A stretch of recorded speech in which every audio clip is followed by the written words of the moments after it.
Karena senyumannya itu teman-teman, dan saya masih terngiang-ngiang dalam ingatan saya, gincu merahnya itu teman-teman. Karena senyumnya itu, akhirnya rasa takut saya itu kemudian pelan-pelan, lama-kelamaan hilang.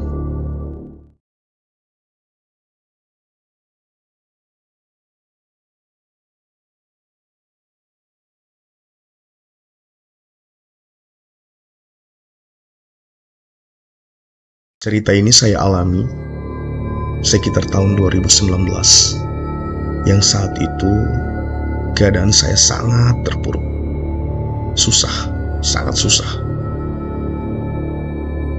Mungkin teman-teman yang kenal saya nggak akan percaya gitu. Kenapa? Karena saya adalah seorang ASN, punya gaji tetap. Tapi akan saya ceritakan kenapa saya katakan dalam saat itu saya keadaan susah, terpuruk.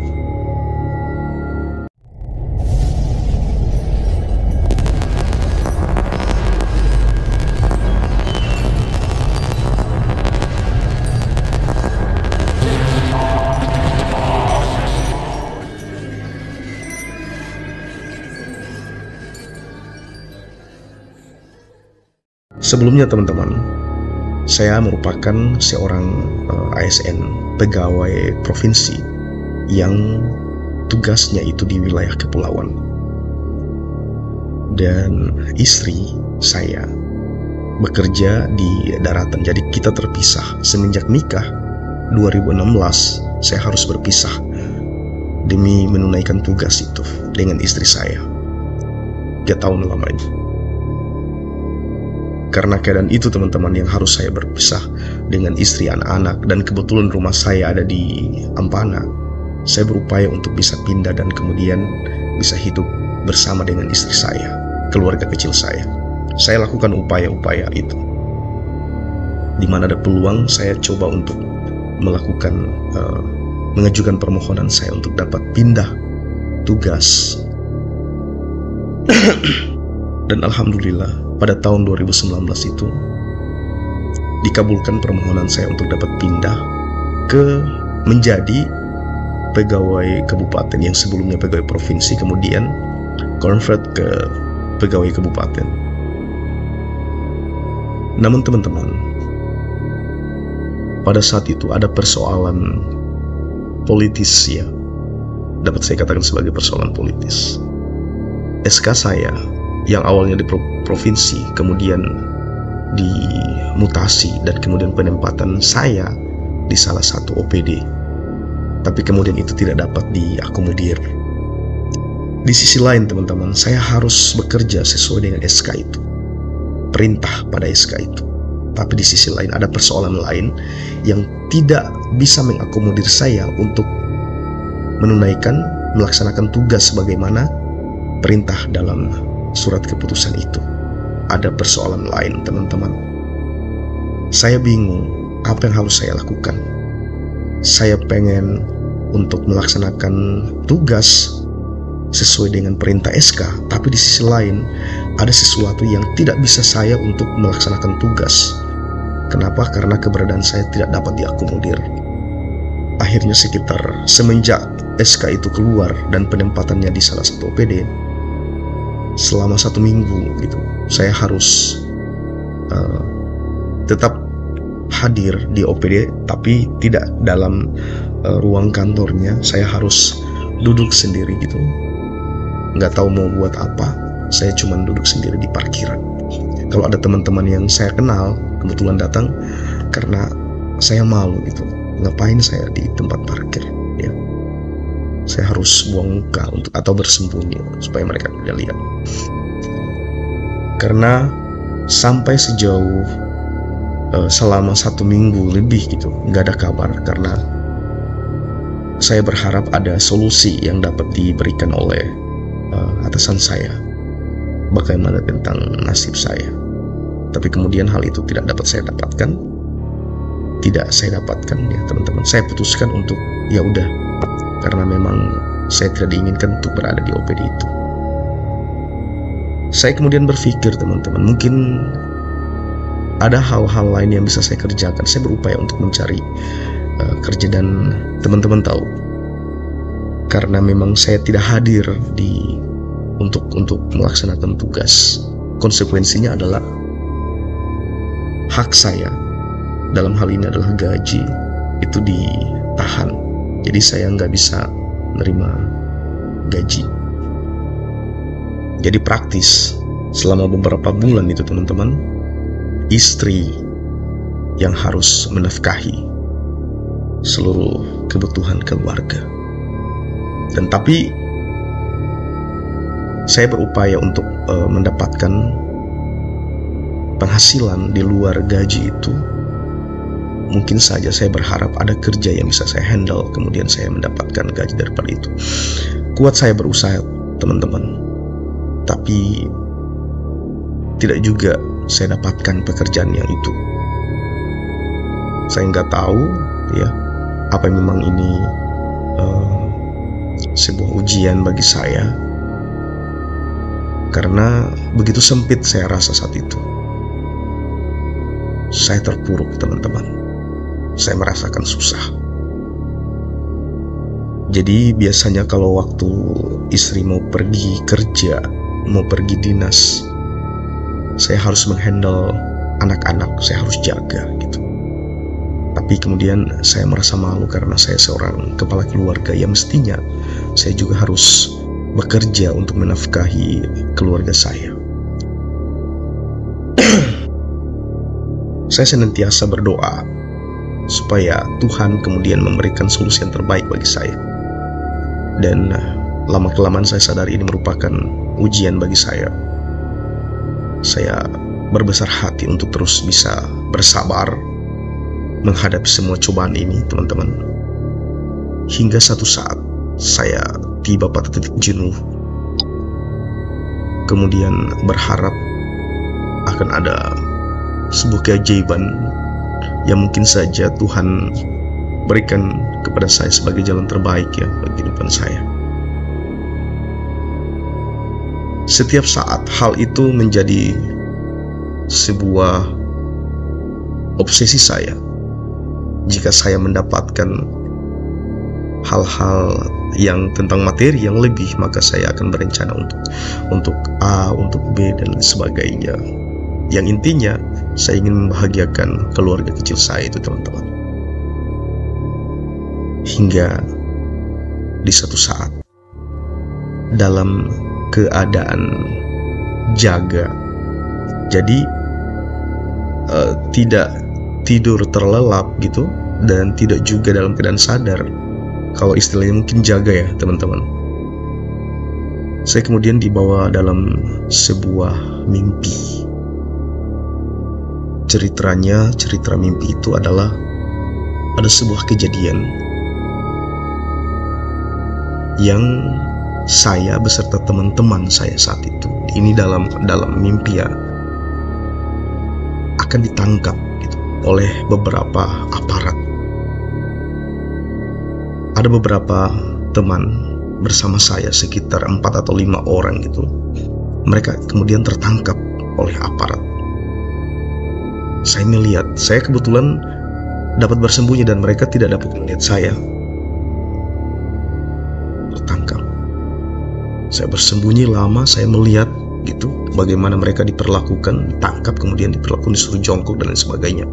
Jadi dikumpulkan mereka dalam sebuah gedung yang ada di atas bukit gitu. Saya melihat mereka sekelihatan gitu. Akhirnya terfikir oleh saya untuk menyerahkan diri. Ya udah kalau gini saya menyerahkan diri aja gitu. Tapi ketika saya ingin menyerahkan diri, saya melihat mereka dipukul dengan pentungan, dipukul sekeras-kerasnya oleh beberapa aparat itu. Akhirnya saya menunda gitu, saya membatalkan keinginan untuk menyerahkan diri. Jadi kejadiannya agak di pantai gitu, jadi ada perkampungan yang dekat pantai.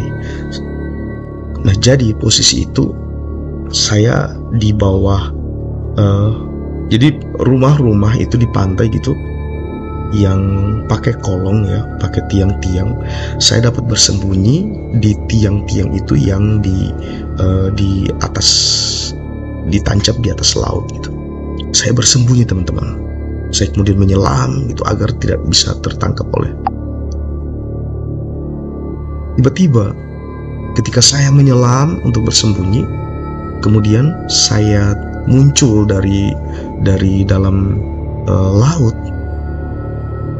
Begitu saya muncul gitu, tiba-tiba saya sudah berada di sebuah pantai gitu, yang dekat pantai itu langsung hutan gitu, yang kebetulan di situ ada pohon besar. Kemudian semacam ada yang mengarahkan saya untuk naik ke atas pohon besar itu. Saya kemudian naik teman-teman. Nah, ketika saya naik itu, saya harus melewati beberapa makhluk, sosok makhluk yang sangat menakutkan. Beberapa jenis makhluk halus yang sangat menakutkan. Tapi karena keinginan saya untuk menyelamatkan diri teman-teman, saya tidak pedulikan itu. Walaupun rasa takut saya itu besar, saya kemudian memaksakan diri untuk tetap naik ke atas pohon dan bersembunyi supaya saya dapat dengan aman dan tidak tertangkap oleh aparat. Nah, tidak berselang lama kemudian saya melihat di bawah pohon itu ada sosok wanita yang berjalan gitu. Saya berharap dia tidak kemudian melihat saya. Saya kemudian takut gitu teman-teman. Rasa takut saya semakin memuncak. Tapi hanya dia tahu saya sedang berada di atas pohon. Dia kemudian naik. Dia naik. Setelah kita berhadapan itu teman-teman, saya semakin kena ketakutan. Takut melihat sosok wanita itu. Tapi dia tersenyum melihat saya dan kemudian mengatakan, "Kamu nggak usah takut." Karena senyumannya itu teman-teman, dan saya masih terngiang-ngiang dalam ingatan saya, gincu merahnya itu teman-teman.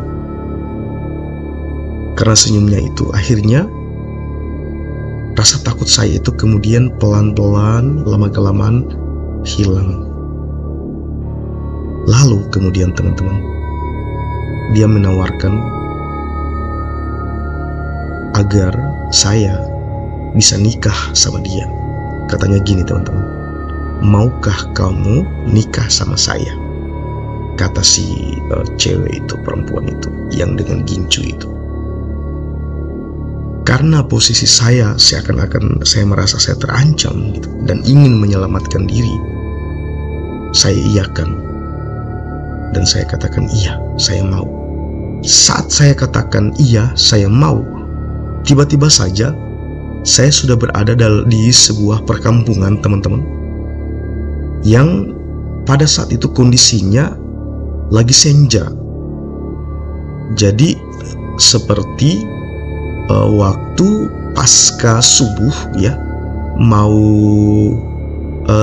terbit matahari, atau pada saat sore hari saat mau mendekati maghrib. Jadi situasi itu seperti itu keadaannya.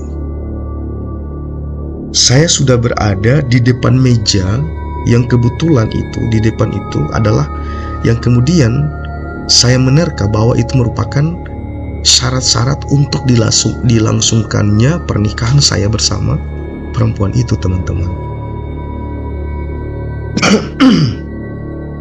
Saya kemudian melihat mereka melakukan beberapa ritual yang mungkin saja adat mereka gunakan nipan ya, kalau bahasa kita siru, yang untuk penapis beras itu teman-teman. Jadi ada sosok wanita lain yang sedang menapis beras seperti itu. Saya melihat, saya cuma memperhatikan sekitar orang-orang di sekitar, kemudian apa-apa yang disediakan. Yang saya jelas cuman siru itu aja, dan yang lain yang saya terka itu merupakan syarat-syarat untuk dilangsungkannya akad nikah saya bersama wanita itu, teman-teman. Nah, namun teman-teman, saya kemudian dapat memastikan bahwa ada sosok laki-laki lain yang kemudian saya pastikan bahwa ini adalah saudaranya, saudara dari perempuan itu, yang kayaknya nggak setuju saudaranya si wanita itu, perempuan itu, untuk nikah sama saya. Saya nangkapnya seperti itu, teman-teman. Dia agak keberatan gitu, dia mau protes gitu, berontak dia. Tapi perempuan yang akan nikah sama saya itu kemudian berdiri, nggak tahu kenapa dia seperti mukul laki-laki tadi.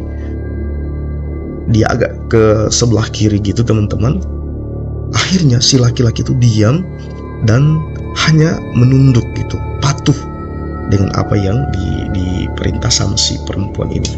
Dan saya mungkin menangkap saat itu, saya menangkap bahwa si laki-laki ini adalah saudaranya adiknya, dan dia harus tunduk dengan kakaknya si perempuan yang ingin nikah sama saya. Ketika mau melangsungkan pernikahan yang kebetulan saya sudah duduk, ada meja agak panjang ya, teman-teman ya, panjang mejanya. Ini ada beberapa bahan yang saya kira saya terka itu merupakan syarat untuk dilangsungkannya akad nikah. Kemudian orang-orang yang ada di kampung itu ramai gitu, panjang mejanya. Saya sudah berhadapan dengan para tokoh, mungkin apa ya, kalau di kita ini petugas nikahnya itu yang muka senikah itu, apa namanya ya, wali nikah atau apalah semacamnya seperti itu, teman-teman. Tapi kemudian saat saya mau dilangsungkan pernikahan itu, teman-teman, saya kemudian teringat istri dan anak-anak saya di alam sana. Saya teringat, saya punya istri gitu, saya punya anak gitu. Kemudian dengan hati-hati saya kemudian bertanya ke sosok perempuan itu, teman-teman, yang di samping saya. Saya bilang, bisa nggak saya mau balik dulu gitu. Saya bertanya tuh, saya mau balik dulu. Tapi alhamdulillah si perempuan itu mengatakan iya. Jadi dia menyetujui permintaan saya untuk balik dulu. Ketika dia katakan iya, dia setuju, tiba-tiba saya keluar dari lubang, semacam lubang pohon itu, teman-teman. Saya keluar dari sebuah pohon besar yang di situ sudah ada orang tua saya, sudah ada istri dan anak-anak saya.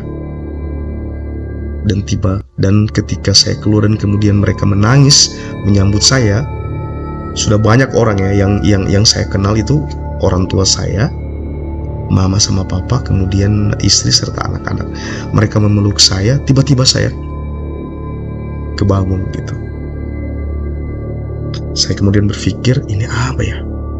Apakah saya mimpi dan perempuan itu adalah merupakan sosok jin yang kemudian saya akan dinikahkan dengan sosok itu? Wallahu a'lam bishawab. Belum dapat saya konfirmasi secara jelas dan benar apakah itu memang ini akan kejadiannya merupakan nyata di alam sana. Karena yang saya tahu, ketika kita dalam keadaan jaga seperti itu, maka ruh kita itu sedang berada di dimensi alam lain, yang kebetulan saya masuk pada dimensi alam mereka. Dan saya kemudian hampir saja, teman-teman, saya akan dinikahkan dengan sosok wanita itu.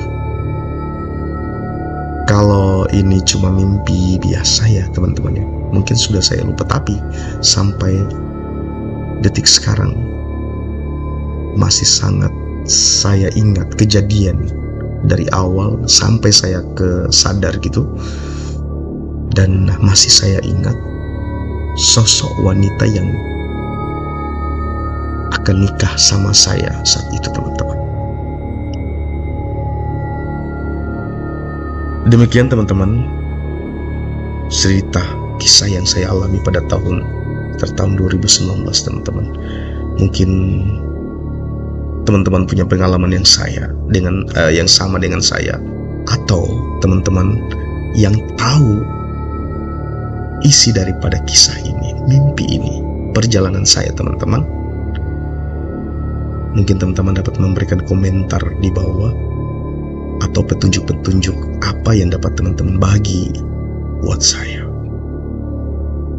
Sekali lagi, demikian yang dapat saya bagi, dan semoga itu dapat menjadi titik balik dari keadaan saya yang sebelumnya sangat terpuruk, yang sangat susah ya saya rasa saat itu. Tapi alhamdulillah, Tuhan Maha Baik. Tuhan memberikan